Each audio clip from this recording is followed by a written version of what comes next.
जय जगदम्बा। मैं मनीष मिश्र एक नया विषय लेकर उपस्थित हूं, वर्णों व वर्गों के उच्चारण स्थान। यानी हम जो वर्णमाला सीखते हैं और उस वर्णमाला में जो वर्ग होते हैं और जितने भी वर्ण होते हैं उन सब के उच्चारण स्थान क्या है, कहां से वो बोले जाते हैं, कहां से उच्चारित किए जाते हैं, उसके विषय में आज जानेंगे। बिल्कुल आसानी से, बिल्कुल सहूलियत से। मैं हर बार आपको एक नया टॉपिक सिखाता हूं, एक नया विषय लेकर आता हूं और एक नई चीज सिखाता हूं बहुत ही आसानी से। हिंदी में आप आसानी से जान लेते हैं कि किस तरह से किसको बोला जाता है और कैसे लिखा जाता है। यानी कि मैं शुद्धता को लेकर विशेष रूप से ये वीडियो बनाता हूं और इस तरह के वीडियोस बनाते रहूंगा। व्याकरण मैं पढ़ाना स्टार्ट कर चुका हूं, शुरू कर चुका हूं, और व्याकरण जब स्टार्ट हो ही चुका है तो आपको वर्ण से लेकर आगे जितने भी आपके पाठ में होंगे वो सारे टॉपिक आपको बताए जाएंगे, सिखाए जाएंगे बिल्कुल आसानी से। चाहे वो लिंग निर्णय हो या वचन हो या कोई भी टॉपिक हो, किसी भी तरह की कोई परिभाषा हो या फिर कोई शब्द की पहचान हो कि ये संज्ञा है या सर्वनाम है या इसका इस्तेमाल कैसे होता है, इन सारे विषयों को मैं बताऊंगा एक एक करके। बस आप सीखते रहिए और मेरे साथ बने रहिए। तो आइए सीखते हैं। आज यहां पे दिया हुआ है क वर्ग। हम सभी जानते हैं, मैंने पहले भी बताया हुआ है कि वर्णमाला में जब हम सीखते हैं तो 5 वर्गों को सीखते हैं। सबसे पहले हम स्वर सीखते हैं, उसके बाद में व्यंजन सीखते हैं। तो अ आ ई जब सीख लेते हैं तो व्यंजन की शुरुआत होती है क ख ग से, यानी क वर्ग से। वर्ग क्या है? क वर्ग। क वर्ग यानी क्लास। क की क्लास क्या है? 5, है ना। क ख ग घ ङ, तो 5वां अक्षर पंचमा अक्षर ङ होता है, ये दिया हुआ है यहाँ पे। इसके भी चरण स्थान वगैरह हम जानेंगे। इस तरह से जो 5 वर्ग हैं, क वर्ग, च वर्ग, ट वर्ग, त वर्ग और प वर्ग, ये 5 वर्ग हैं। और उसके अलावे अन्य कौन कौन से वर्ण हैं जिनका उच्चारण स्थान क्या है उस हिसाब से दिया हुआ है। क वर्ग कंठ से। क वर्ग का उच्चारण कहां से होता है? कंठ से। अब कैसे होता है? तो जब हम क ख ग घ बोलते हैं, क ख ग घ ङ, तो क कहां से आवाज आई? कंठ से, है ना, कंठ से।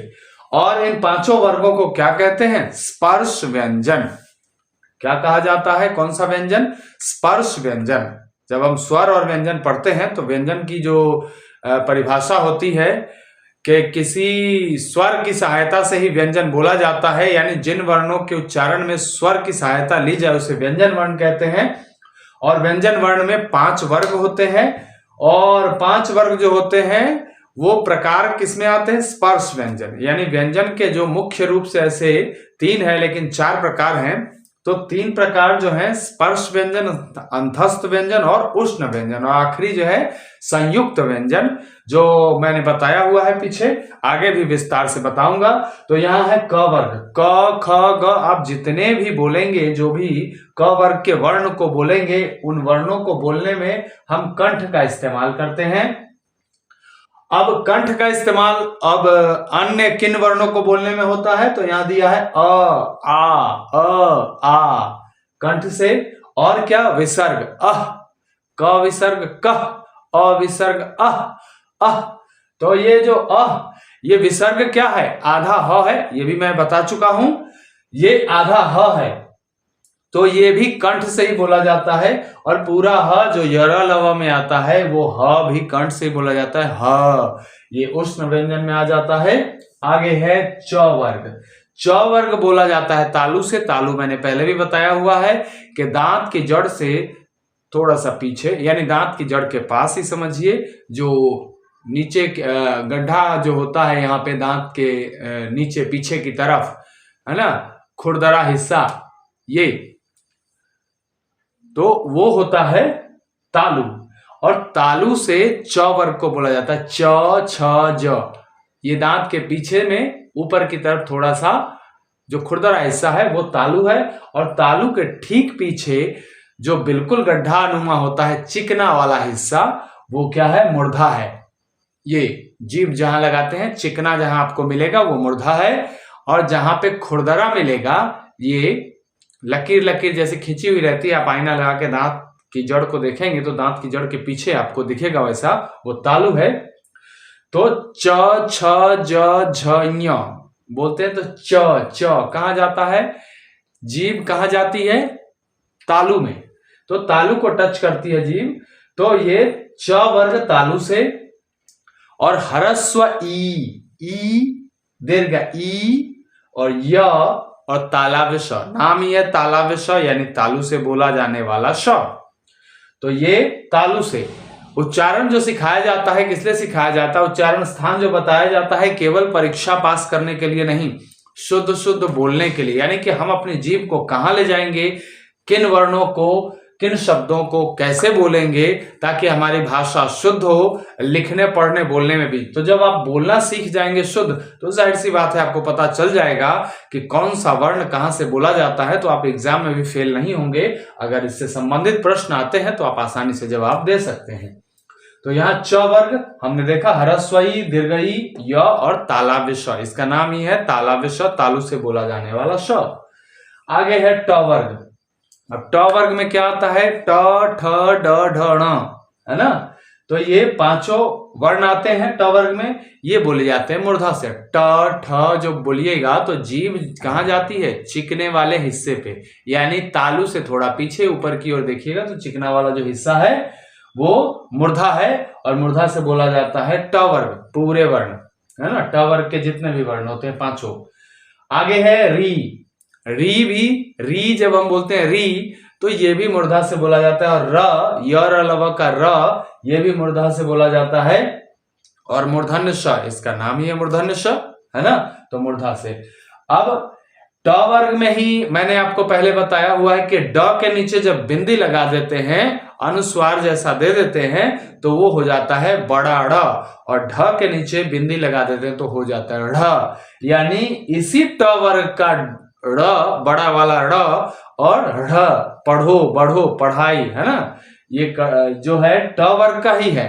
तो ये जो अतिरिक्त व्यंजन वर्ण है, द्विगुण व्यंजन वर्ण जिसको कहते हैं, दो गुण वाले, अतिरिक्त और द्विगुण दोनों नाम है, वो दोनों आते हैं ट वर्ग के ही अंतर्गत। हालांकि अलग से हम पढ़ते हैं लेकिन इसी के अंतर्गत आते हैं, तो जाहिर सी बात है उसका उच्चारण स्थान भी मूर्धा ही होगा। तो री, र, मूर्धन्य श। आगे है त वर्ग। त थ द ध न। तो त थ द ध कहां से बोल रहे हैं, त, दांत के पास, यानी जीभ पूरी तरह से कहां जा रही है, दांत को लग रही है, दांत को टच कर रही है। त थ द ध न। तो दंत, इसको बोला जाता है कहां से, दंत यानी दांत से। इसके अलावा और कौन सा, तो यरलव का ल बोलिएगा, ल, तो ये भी दांत के पास जीभ जाती है। और दंत स, तो इसका नाम ही है जो दांत से बोला जाने वाला स है, दंत स। तो तालव्य श, तालु से बोला जाने वाला श, मूर्धन्य श, मूर्धा से बोला जाने वाला श, और दंत स, दांत से बोला जाने वाला स। यानी कि जीभ कहाँ लगती है, यहाँ तालु में, यहाँ मूर्धा में, यहाँ दंत में, दांत में। आखिरी वर्ग है, अंतिम वर्ग, प वर्ग। प वर्ग क्या है, ओष्ठ, यानी होंठ से बोला जाने वाला है। प फ ब भ म। तो प प जो हम करते हैं तो ये कहां से, प फ ब, ये सब कहां से, होंठ से आवाज आती है। गले का इस्तेमाल तो सब में है, होंठ से इस्तेमाल होता है, यानी इसका उच्चारण स्थान क्या है, होंठ। इसके अलावा और कौन सा है, तो ऊ जब हम बोलते हैं, ह्रस्व ऊ, दीर्घ ऊ जब हम बोलते हैं तो होंठों का इस्तेमाल होता है। तो इस तरह से हम स्वर वाले जो भी वर्ण हैं वो भी डाले हुए हैं, अ आ, ह्रस्व ई, दीर्घ ई, री और ऊ, है ना, ह्रस्व ऊ, दीर्घ ऊ। अब यहाँ पे दिए हुए हैं पंचमाक्षर, यानी पांचवा अक्षर, क ख क ग च स क ञ ट ठ र क ण त थ द क न प फ क म।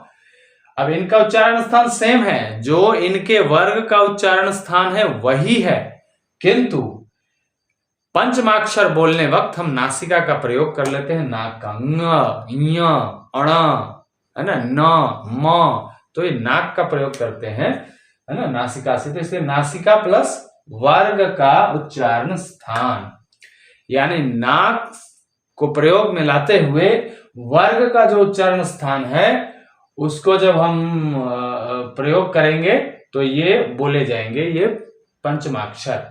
ये पंचमाक्षर पांचों वर्ग के हैं, एक एक यानी 5।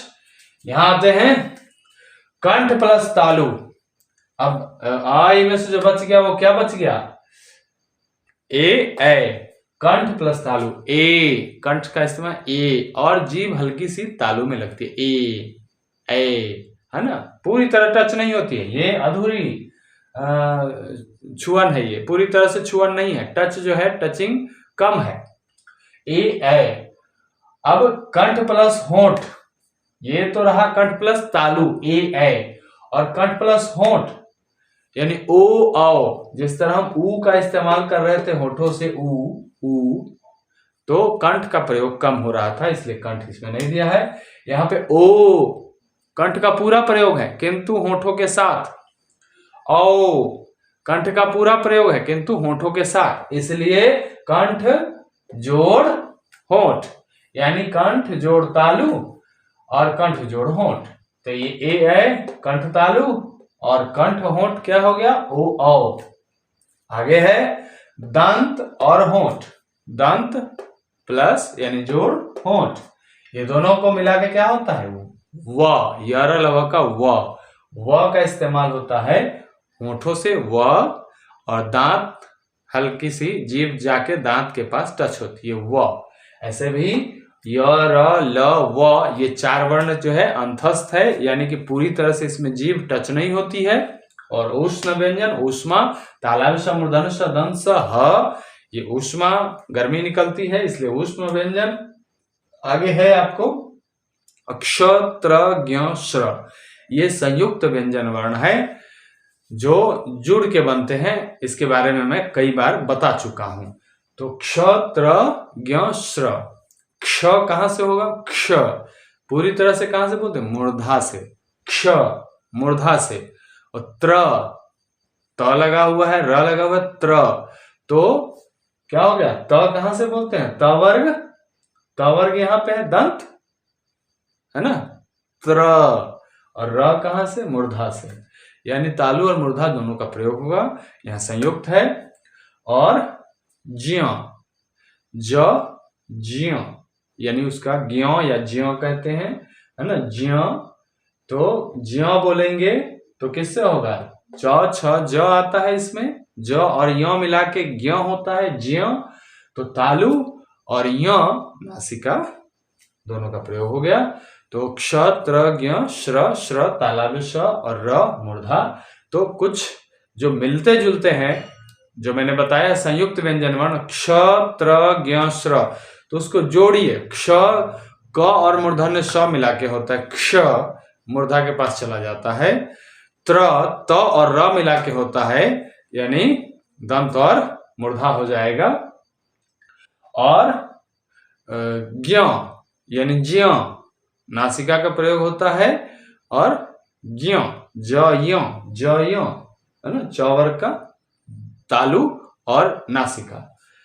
आगे आपका श्र, श्र तालव्य स में जैसे प्र वैसे ही श्र, पहले भी बता चुका हूं। तो ये श्र तालव्य स, तालु और र मूर्धा।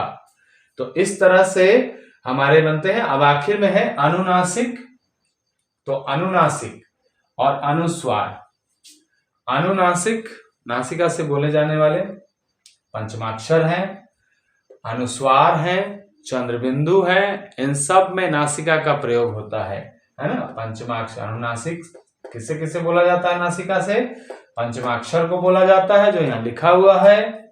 और किसे बोला जाता है? अनुस्वार को भी बोला जाता है, न, है ना, या अंग, ठीक है। तो अनुस्वार से। और चंद्रबिंदु आ, का, मा, ये जो बोलते हैं नासिका से, पूरी तरह से अनुनासिक है। ये नाक से प्रयोग में लाते हैं, नाक के द्वारा ही इसे बोला जाता है। तो इस तरह से हमारे जितने भी वर्ण हैं वर्णमाला में 52 वर्ण, उन सब के बारे में मैंने बताया, समझाया। उम्मीद है आप सभी समझ गए होंगे और उच्चारण स्थान को समझने में कोई दिक्कत नहीं आएगी। अगर आती है तो आप बोल कर देख लीजिए कि आपकी जीभ कहाँ जा रही है और शरीर के यानी मुंह के हिस्से के कौन से भाग से वो आवाज निकल रही है, वो वर्ण निकल रहा है, उस वर्ण की ध्वनि निकल रही है, उस अंदाज से आप निश्चित रूप से लिख लेंगे, कहीं कोई परेशानी नहीं आएगी। अगर परेशानी आती है तो आप कमेंट्स करें, हम आपकी समस्या का समाधान करेंगे। धन्यवाद।